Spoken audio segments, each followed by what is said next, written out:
So John, is there any way to manually throttle a resync? So this is something that we used to actually have in the product, but we actually don't have anymore because we don't need it anymore. So if we go back to the early stone ages of vSAN, there used to be a slider bar where you could basically allocate how much of the bandwidth and throughput coming out of the disks would be allocated for resynchronization versus production I/O. And it really was a limiter, is all it was.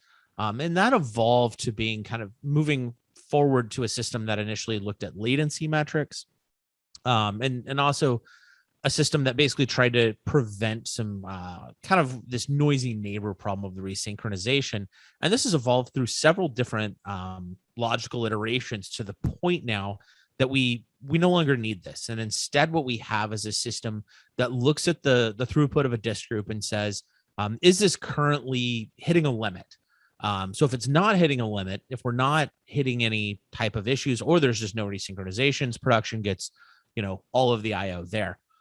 But if there is an actual contention, so we are hitting the maximum throughput, we are going to reserve a portion of that bandwidth, but by no means a majority for resynchronizations. So in a way, being able to adapt in a much more intelligent way rather than trying to adjust the slider on a constant basis, right? Yeah, and the challenge with those manual sliders on any system I've seen, and this goes back even to traditional arrays that had this functionality, is you inevitably ended up doing one of several things wrong.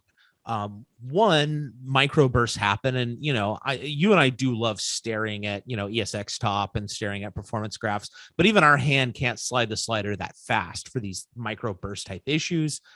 There's also the issue of what will happen is people will set the limit on and then they'll forget it. And then, hey, why is this resynchronization taking 4 months? Well, these are the types of problems. Instead, we have a system, and the resynchronization logic is very intelligent. It'll look and say, how many objects, how many streams are there? Do I need to open more TCP sessions? Do I need to close things down? Instead, we wanted a system where we did the resynchronization as quickly as possible without murdering the performance of the production workloads.